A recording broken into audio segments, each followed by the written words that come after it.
3, 2, 1. Welcome to the podcast, ladies and gentlemen. My name is StoneMountain64.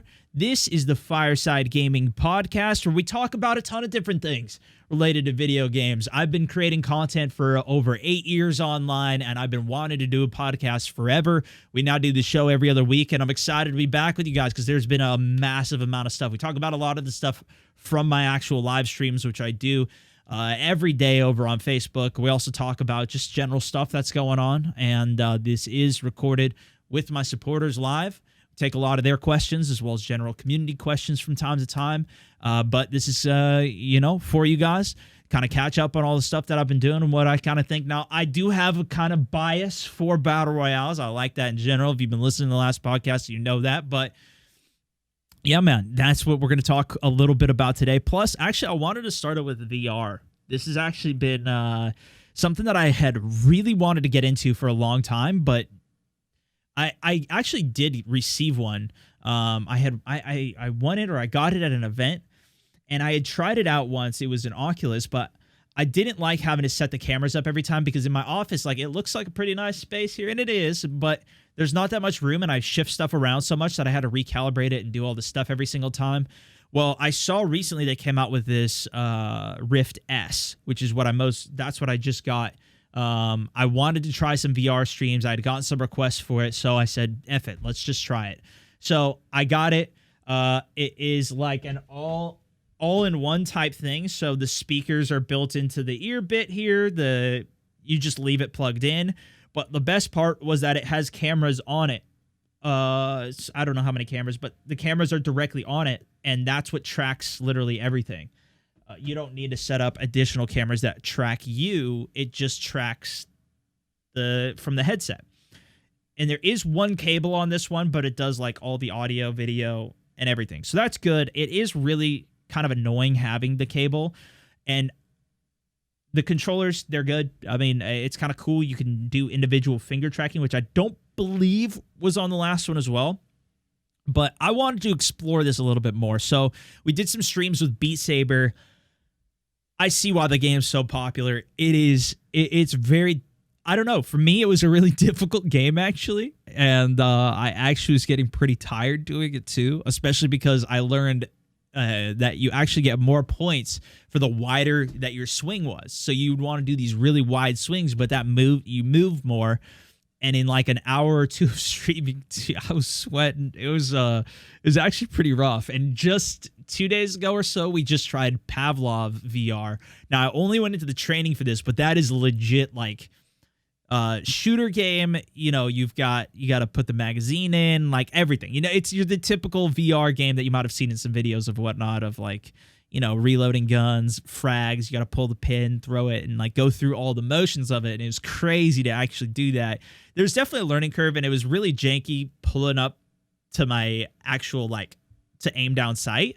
But I don't know if that was because it was the specific VR device that I'm using, and like it loses tracking because I get too close to my face, or if it's part of the game, or if it's just a struggle. Like, the biggest thing for me with VR right now is that the glasses portion is so thick that you can't really I'll end up hitting it a few times, especially, you know, trying to bring something close to my face.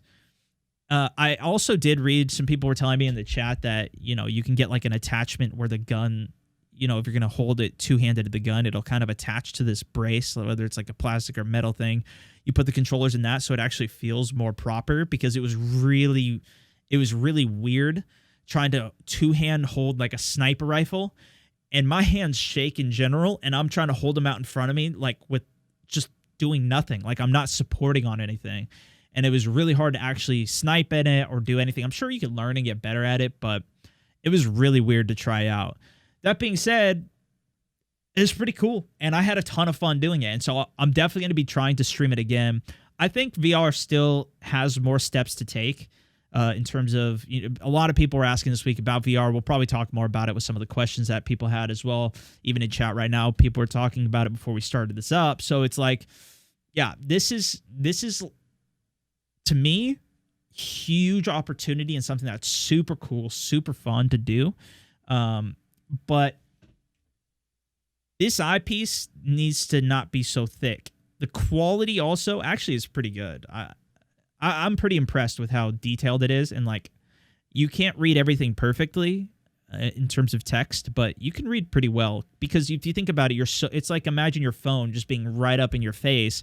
You're going to see pretty much every pixel on that, even though it's like a 1440 display or something. I think that, as well as it being wireless, being tethered with a wire is super annoying because when I spin around in a circle, like I'm just interacting in a room, I need to make sure that if I spin around a circle one way, I need to spin around the same way again, so that way I untangle myself at least a little bit.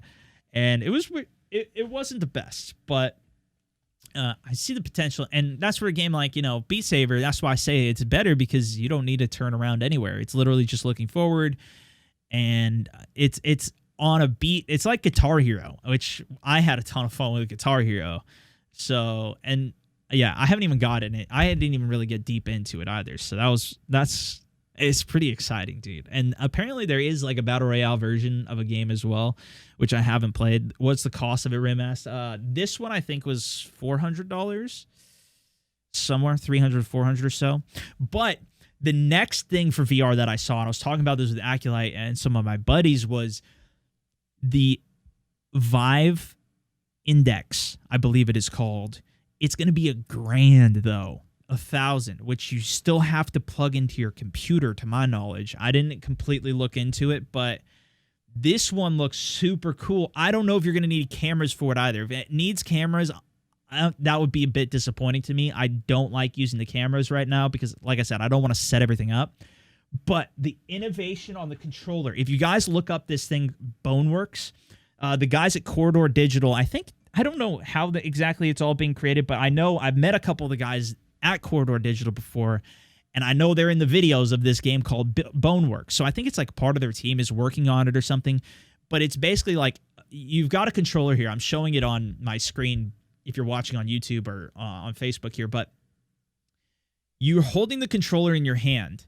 Now, imagine a strap going over your knuckles that's attached. That's part of this device, is that it holds your hand onto the controller even if you let it go. So basically, you can have full control in terms of like, I let the controller go completely. The game will track that every index, like every finger is removed. And then as I put one finger, two fingers, flip off the camera, whatever you want to do, like it will track each individual thing and the controller stays on. And you could even like throw it and completely let go of something, like you want to throw a ball or whatever. And the controller still stays attached to you because it's connected over your knuckles, and it can then track. Now, again, that's not perfect, but it was super cool to see that. And like this game that they're developing, every little thing is interactable.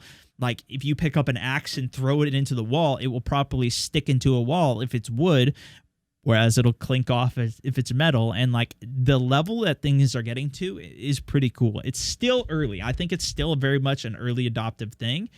But for the sake of my streams, it's been a ton of fun to do and check out. And I don't think it's super accessible. Like, I think one of the things that's probably, to me, would be the coolest is there is something called the Oculus Quest, which is completely wireless. Like, you don't even, it's basically like the Rift S, but the graphics are a little less. And you don't need a computer. You don't need there's no cables at all. To me, that looks like a really cool thing. I haven't tried it, so I have no idea, but I looked up some reviews of it. And it's got me interested because then you can literally take it somewhere or just access it, play it for a few hours, no computer.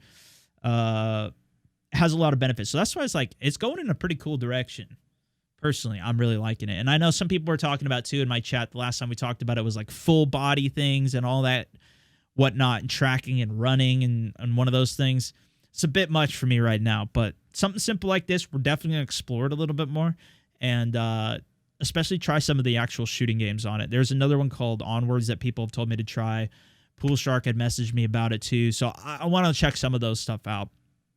Besides VR, though, there's been a ton of news. One of the biggest things, though, as of most recently, as I'm recording this, is Season 2 of Apex Legends, ladies and gentlemen. Finally, we're getting some details on this. And it's exciting. A lot of people have been asking my thoughts on it. The biggest thing that we got to see is the map changes. To me, it looks like from all the trailer breakdowns and everything that we've done, It is mostly the central map that's being adjusted. And by the time this podcast goes out, I think season 2 will be out. So we will be playing more of it. I'm right now in a very hyped state. I am predicting that the best part about it is going to be the ranked mode, the map changes. Watson, I think, is going to be cool. We've talked about her a bit in the past. We didn't really get to see anything additional from her, so not really anything to update there. We did get to see there is 6 proper ranks for the ranked mode with Apex, Predator, or Legend or whatever as the maximum. So to me, the reason that's going to be hopefully good is that there's going to be a way to go up, but there's also going to be a way to go down. I even saw somebody in chat saying, oh, this is just copying Realm Royale. And I was like, what are you talking about? Realm Royale has a rank. Their version of whatever to Diamond is just you only go up. You never went down, at least from whatever I had seen. So, yeah, I mean, like, that's not even close to the same. The whole point of a ranked game of what we can see in a battle royale, this is going to be fascinating to see how well this does. It really is, because like I saw Fortnite does have some type of rank system, but their rank system is for entering into the World Cup, which has been going on. That's how Dimes at least was telling me about it. And this is like you're going to get a proper symbol for whatever rank you get to. Most likely the distribution, I would think, is like all other proper ranked systems that have that type of thing, which is more geared towards, like Rainbow Six Siege, for example, where the curve is over silver and gold, and then only a small percentage makes it to platinum, very small percentage make it to diamond, and then there's even in this, there's going to be an upper echelon of this Apex whatever. You're like, is this going to be like the top, like only 500 people in this? Or I'm really interested to see how that goes. It can't come soon enough. The trailer was super cool. They did end up getting leaked, the trailers, before they came out.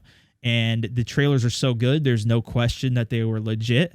The big thing from that, though, within the trailer was the repulsor towers came down, and there's been a little laptop that we actually were looking at just yesterday over by the river south of repulsor. There's like a little rock there that you can actually ping that is independent of the map. You can ping a specific rock and it goes like underground. It's really weird. It stands out. And next to that, there is a laptop. Now, that is not the same laptop that is in the trailer, but speculation is that is Crypto, which is going to be another new character coming. We don't know any of this. This is all just speculation, but this is what apparently people have been posting about on Reddit and social media and whatnot, because they data mined it from within the game. They saw these files of a character named Crypto, and that's what they're thinking. And that's what, too, like in the actual shot of the repulsor tower coming down in the trailer, there was this person who hit an enter key, and we only got to see the side of his face, but speculation is that's Crypto. He hit enter, he did an EMP blast that took the repulsor tower down, and now that's what's letting in all of the environment, all the monster, all the dinosaurs, Leviathan that are coming onto the map. I think this is a cool way to implement and like update the map, but I really hope that a lot changes more than just the central bit of the map. Like, to me, I think we need a bigger refresh than that. Same thing like L-Star, still the only confirmed gun change that's coming. That's only going to be from a care package drop as well, so it's not really going to affect... Like, I see like 2 Krabers in a 4-hour stream.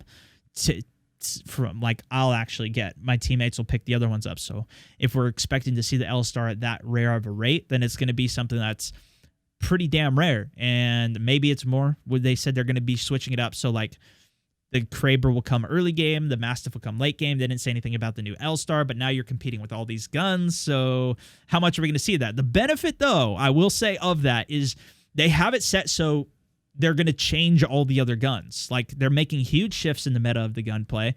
They're adding new attachments to the guns that we don't typically use, like P2020 Mozambique are getting an up, like if you put the hop up on, then it'll do more damage to the base health. Like, they're making a bunch of shifts that I think are going to make it more fun. So I'm really excited to see where it goes. I cannot wait for I've been playing this game so much, even in this point of like, a lot of people have lost interest in it, which I get, it needs something else going to it. And so I'm excited to see what this is going to be and how it updates. And I'll keep you guys posted, We've been checking out like VR. We've been checking out a lot of other games. The other game we played a lot over the past 2 weeks, I mean, relatively a lot, not like a crazy amount, but we played Fallout Battle Royale, which just was announced at E3. First impression of it was not good. It was just so buggy, so broken, just as the regular game is. However, I played it again. I joined with Acolyte. We played with Tom, and like we got our team together for it, and we learned to deal with all the... It's just so unintuitive how it plays on PC in terms of what the controls, what the buttons are, even like sprinting, strafing, all feels super broken, right? And then we just deal with it though, and came up with our own strategy workarounds for it. What's the best way to do it? Because everybody's dealing with the problems, right? So we kind of figured out how are we going to work around it, and got better at the game. Just literally part of the challenge was dealing with the UI and like how the game played. But by doing that, it was a lot of fun, man. I actually really enjoyed it. And there was a card system where as you played, you got these perks, which were randomly, like, I didn't like the way that a lot of it worked, but I will say that, like, I wanted to level up and keep playing to get new perks to bring into the field with me and then go on and fight people with an advantage. Like, that's pretty fun. Now, in the long-term effect, anybody who's new to the game playing against people who already have all these good upgrades are going to get stomped on, but it was pretty fun to actually play through. And like, it made it so the way that you played was so different depending on the loadout that you wanted to bring. If you wanted to specialize in assault rifles, then, and you end up getting a sniper rifle, then it's just like, oh, well, I'm not specialized for this. I needed to try and find a better gun. And it was like, it created a unique way to play that I actually really liked. And there was a lot of actually unique guns in the game, like a Tesla gun, different types of grenades. There you can call in a nuke, which we did successfully do. I uploaded a video on that. I think that was on my second channel, StoneMountain Plays, but it was a unique way to play the game. I enjoyed it. I really did. And I think it helped that I was playing with a team too, like that was also trying to deal with it and learn. And the fact that the game was only squads. So the same way of Apex Legends where people just random queue and don't know what the hell they're doing, we had an advantage in that sense too, because we knew what we were doing. And probably not the best reason for it to be good, but, you know, it made for some really fun streams over the last few days. So that was good. We also, speaking about Battle Royales, though, we also played some Ring of Elysium.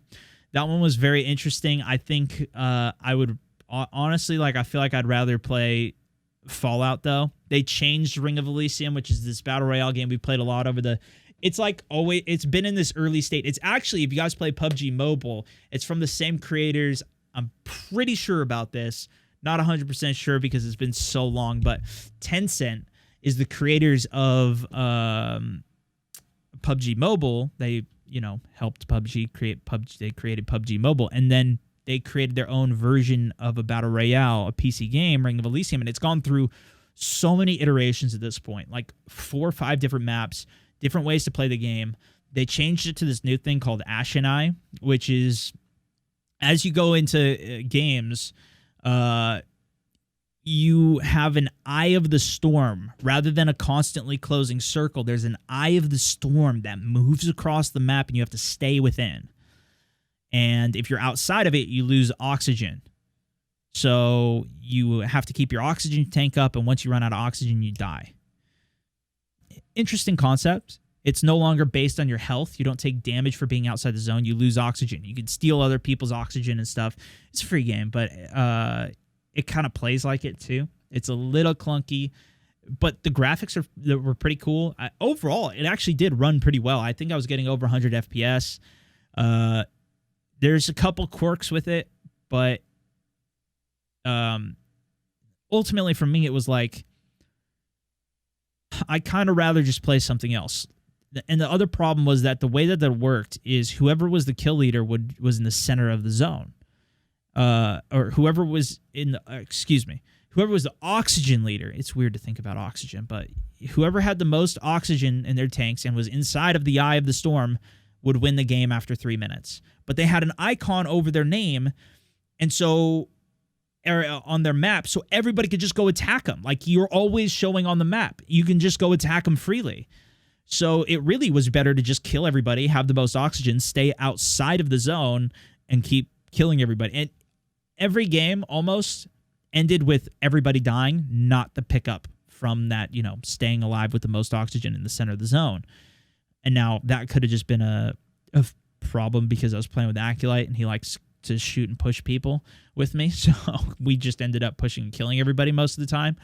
But even games that we lost, I guess we didn't spectate till the end, so I don't really know how all of them ended. But we only had 2 games that ended with the person getting picked up for having the most oxygen, and it was just because they were so far away on the other side, we couldn't make it over to them fast enough. But they have some cool, unique abilities in the game, too, that did make it fun, like a glider that would launch you up into the air, grappling hook, and, they even had the best part about the game that I really liked, although we didn't, it was only putting us in a specific corner of the map, too.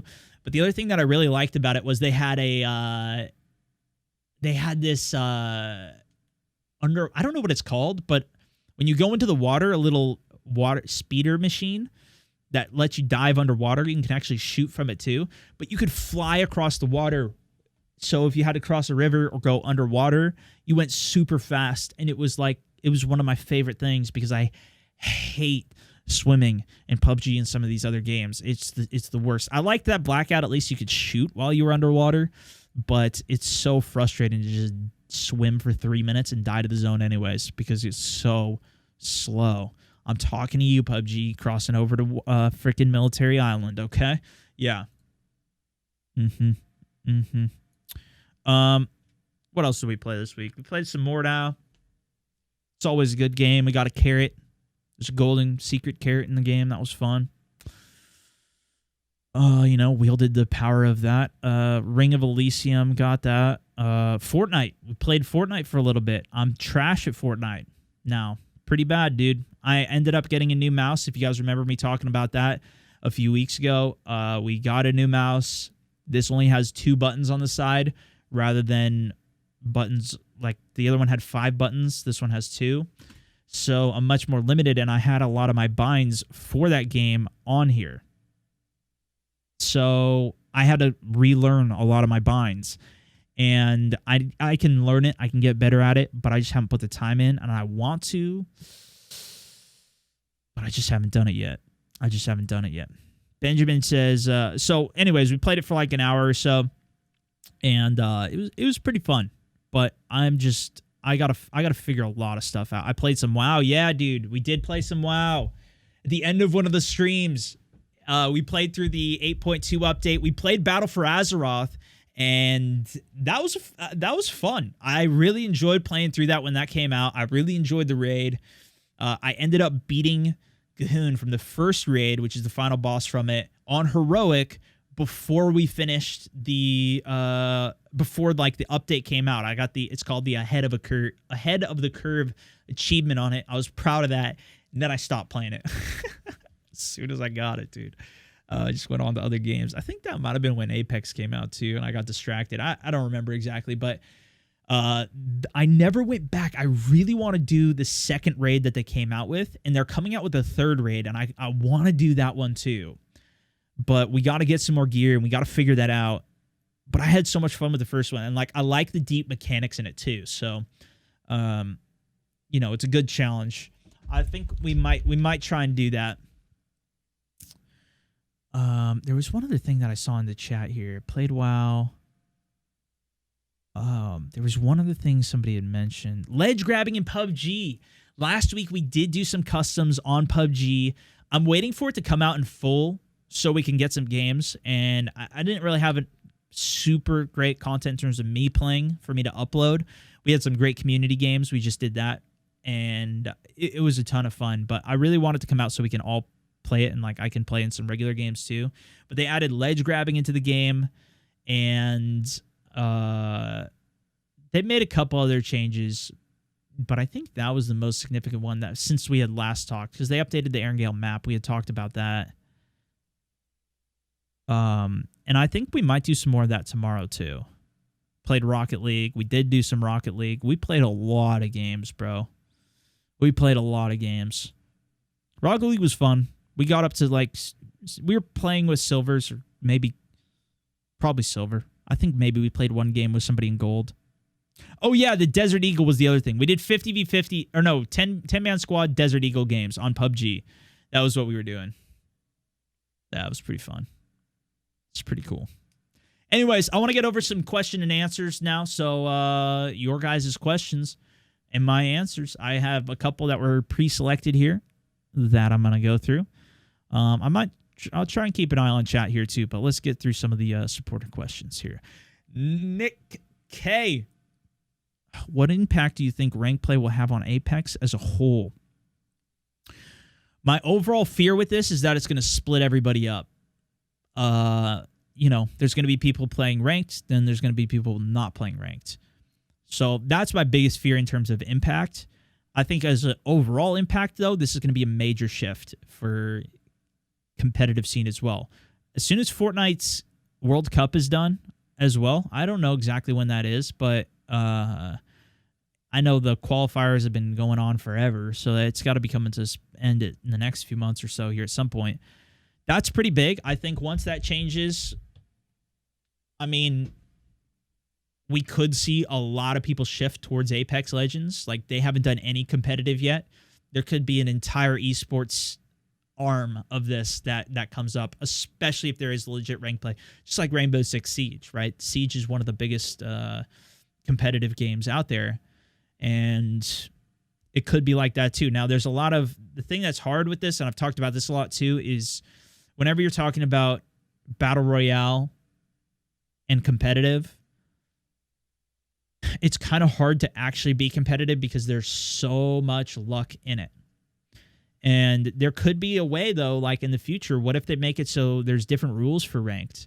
They come up with everybody starts with a gun and level 1 armor and a level 1 backpack. So at least it takes some of the beginning luck out of the game. And then, or, maybe everybody starts with level 3. Like, there could be things that help take some of the luck in terms of like, oh, I had bad loot, I had whatever, that help standardize things and really help the best players show off who's the best. So I'm interested. I'm interested to see how it goes. I don't know, though. Other than that, Nick, I mean, it could go it can go a lot of directions with it. Because the other thing, too, is like, that's the direction that PUBG went. PUBG went the route of esports when they said initially, we're going to go the route of custom games, of modding the game. You're going to be able to come in, do custom mods, you make your own game around this. They said, never mind. We're just going to stick with the esports thing. And to me, that really was a detriment to it. But, there's still esports for PUBG still big too. So who knows? Joey B says, how is the monkey claw grip, mouse grip you're trying to switch to working out for you? I tried it for a day or so, and it gave me the worst pain. Lol. Yeah, that was the thing. It got me a little tired when I was doing it. So for those guys who don't know, claw grip is basically you only use your fingertips on the mouse. You don't put the palm, the back of your hand on the mouse. There's like an overhand grip where you just put your entire hand on it. There's kind of like a hybrid where you put the back of your hand and then your fingertips on it. That's what I mostly did. Now I've been trying to remove the back of my hand from my mouse and just use my fingertips. It's been interesting. I kind of switch between putting my hand on it and not, because it does get tired. And I feel like this mouse is not the best for it, because when I try and pick it up, like, it's very flat, because this mouse is also ambidextrous. So you can use if you're left-handed or right-handed, you can use it, and it kind of slopes, but I would love it if it was even more, so it was easier to pick up with just my fingertips. But I've been getting more used to it, and I noticed that, like, if I'm doing some precision sniping, that's the whole point, is that you can just use your fingertips to move, like, just minor increments. I haven't noticed a crazy difference with it, but it is something I'm still trying to improve on, just for the sake of that sniping, just to get more precise with super long-range sniping like that. I'm kind of considering bringing my sensitivity down a bit too. But overall, my gameplay, I feel like I've been doing really good. I feel like I've been doing really good. Nathan S. asks, VR has been around for a long time, goes through spurts of popularity and dies off, but it never goes away. Do you think anytime VR will replace or rival standard gameplay? Potentially. If it was $100 for the Oculus Quest, for example, which is currently I was talking about earlier, which is like a wireless, completely easy thing. It lasts for like 3 hours, maybe, but it's too expensive still, and I don't think there's enough games on it. It's just a little clunky. It's all a little clunky still, and to the points of earlier, like when they get it to a point where it's really good graphics, really good, really light, smaller lenses, more tracking, like I think it'll get to a point, but I still don't think it's there. I feel like it personally. I feel like it's still an early man's game, and it's not there yet. Personally, Mike C, I've been curious about how one gets the ability to have supporters. I've been in beta, but don't have to meet certain. Do you have to meet certain criteria in order to have it enabled for your page? Also, where do you get that sweet FBGG merch? The only place I've got it was from attending events. You know, I want them to send me some of the stuff from when I didn't go to some events. They even, yeah, I mean, it's been cool. In terms of supporters, it's all so early right now. They don't even have any there's no system for it. The best thing I can say is just keep growing your channel, keep growing your audience and who's interested in it. And, you know, it's not something that like once you get supporters, you're going to gain a bunch of them either. You know, you can always just create a Patreon if you wanted to. That's how I started to do it initially after I had canceled Twitch subscribers, for example. But it really just depends. I say just keep building your community as much as you can. Keep trying to stand out as much as you can on the platform, and it'll come eventually. It's so early testing, and that's the weird thing. Like, this is 1 year old, Facebook gaming. Like, I've been doing it for even longer than that, but Facebook gaming, like even having a logo or more team behind it, is literally just 1 year old as we're recording this. This is their 1 year birthday. So versus like, you know, if you look at Twitch or something, they have a very well-fledged out thing because it's been 5 years. So I think it's coming, but they're just testing it right now. You know, Mike S says, if you could make your own BR game, what features would it have and why? What style of game would you have? Borderlands, Halo, Fortnite, Apex? If I could make my own game, I probably wouldn't. I feel like there's too much backlash for making games. But I don't know, man. I've been asked that question a lot. I think, to me, what I would have said a year ago was basically Apex Legends. That's what I've been saying forever, is like, I wish there was a Battle Royale game that had a class-based system. Like, I loved Overwatch, and that came out. And so that's why that's why I've been playing it so much. It's exactly what I really like to play, and I've been just enjoying the hell out of it. It's fast-paced, it's sliding, it's mobile, it's based on accuracy. There's no bloom going out. Like, literally, it hit so many of the things on the head of what I wanted. I just want more from it in terms of custom modes, custom games. There's so many different things that they can do with it in a game that, like, this is the type of game that I like, that it's great.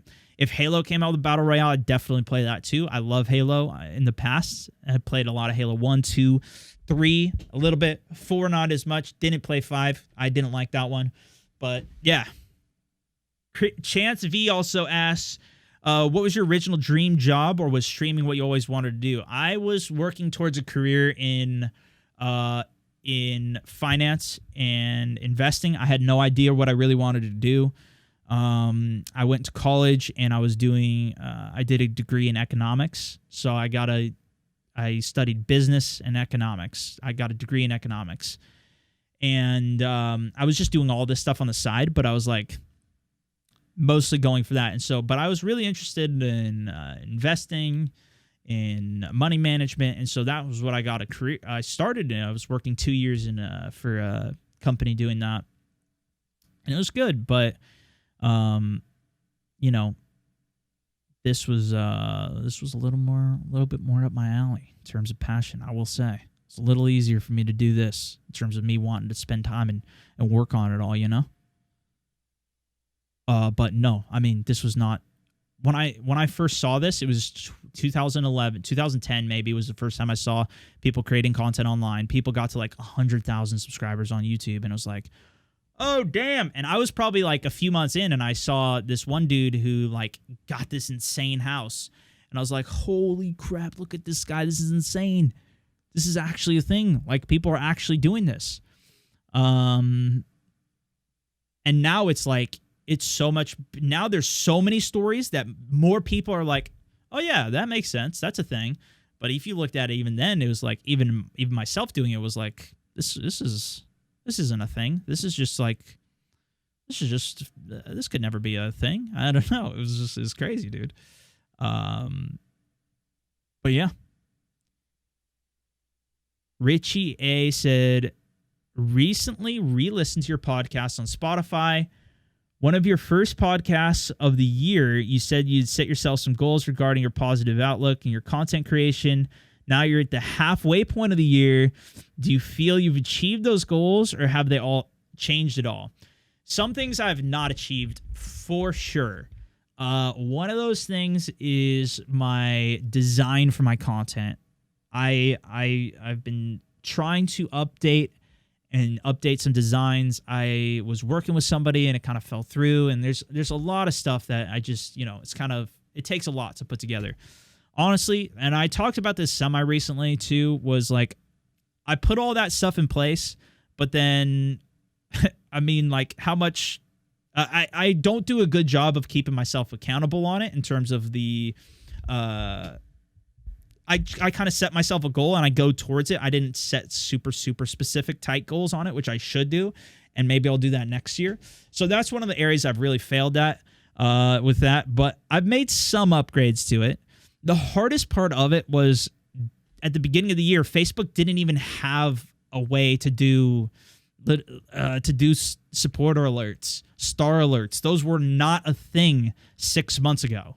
Now they are, so now I've started to incorporate some stuff, and I'm making progress on it. So by the end of the year, I will have that goal complete. That's the good news, but I'm not where I want to be with it yet. A lot of my energy has been going into Pipeline, of course. That is my new company that I had started with my partner, which is for streamers. It's a place to learn, build, and it's really designed for streamers. So I do some weekly content for that. I'm working on putting together a whole bunch of stuff within that in terms of content. And so that's been a big project. So in that side of things, in terms of like working on helping streamers, I think I've been doing great on that. So there's certain areas that I've been doing good on. In terms of positive outlook, I think I've been doing great on that too. Like, I've really cut out a lot of the stuff in my life that was just like, I guess it's my life, but like on social media of stuff that's just like, I don't even want to deal with it. It brings me down. Like, it's just, I'm trying to focus on more of those things. And that's been really, really good as well. So there's certain areas where I'm definitely doing good halfway through the year, but there's definitely stuff that I'm still working to improve on. The podcast as well. I had initially set out I wanted to do 3 every month. I've toned that down to 2 every month. I think that's a better fit. So I'm honestly still really happy with that. I feel like this is still going super well.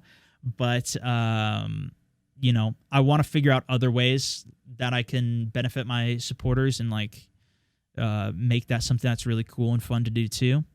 So, it's always figuring stuff out, man. But I feel like overall I've been doing a pretty good job. Content-wise, everything's been going incredible. We did, I've got some editors that are helping me with things now, and I've changed up some of those teams, and that's been going really good. I've been doing way more content than I ever have before, which is great. And I'm still trying to make more improvements on that. But, it's been going pretty good, man. It's been going pretty good. Tyler B said, what's your take on the new PUBG game that's been announced, introducing Striking Distance, a new PUBG studio headed by Glenn Schofield. Now, I did see this. He gave a 1-minute speech. This is Glenn here talking. That I've just joined Pubg Corporation as CEO of a new independent game studio called Striking Distance. Yeah, so this is a new independent studio that's going to be working on, and he says it here. Working together to build the studio from the ground up so we can begin crafting an original narrative experience in the Pubg universe. Pubg Universe narrative experience. Most likely something more story-based, maybe a campaign. I saw a lot of speculation online of people also saying maybe this is going to be a survival game like Scum, going down that road. Who knows? Seems very positive. Something for me that I always hate about the PUBG updates is they're not in English, and I just don't like. So I'm happy this is going to be. I think they said they're based in Santa Monica. Like, this is going to be focused for North America. Focused for, I mean, I don't know, just maybe. That's my assumption, at least. Like, it seems like it's going to be. I've had a lot of opportunities to make some remarkable games throughout my career. At Visceral Games, we created the third-person survival horror shooter Dead Space. When I co-founded Sledgehammer Games, we got to work on the industry-defining Call of Duty franchise. After a lot of hard work and good times. So, I mean, he's got a lot of experience. I think it could be something that's good for PUBG in general. Most likely, though, it seems like it's going to be a separate game. So, definitely keep an eye out. But they said they're just building their team. That seems like it's a long way out before anything happens on that. We will see. We will see. Tyler VK said the World Health Organization recently added gaming disorder to its disease list, identifying essentially as behavior that places gaming over other basic needs for over 12 months. How do you think streaming content creation fits into this puzzle and is an outlet for people who are heavy into games, or is it a risk factor? Interesting. I think I talked about this before, but I don't remember if I did or not, so we'll just talk about it again. Inspired by your commitment, this is the rest of the post. Going to the gym, drinking a lot of water, standing while gaming, etc. Are you doing that partly to make sure you keep yourself healthy in a content creation and gaming lifestyle? Yeah, I mean, I got to keep myself balanced. That's the thing. It's like that in anything, man. But I can say, in terms of content creation and stuff, for me, when I started creating it, just was like, hey, I was playing games for this many hours a day, and I really enjoyed it, but I ended up taking, I mean, ultimately all of it away. So it wasn't me anymore just like playing games for fun, but instead it was 100% committed to creating content around games. And to me, I had just as much fun doing that, but it was a lot of work too. I mean, you could definitely put that in the same category. It took away a lot of my sleep. It took a lot of I would forget to eat all the time. I still do. I think that's part of it, but I feel like that, I don't know. I don't know exactly what that is. Maybe that's a thing. I personally like, you can do that with anything.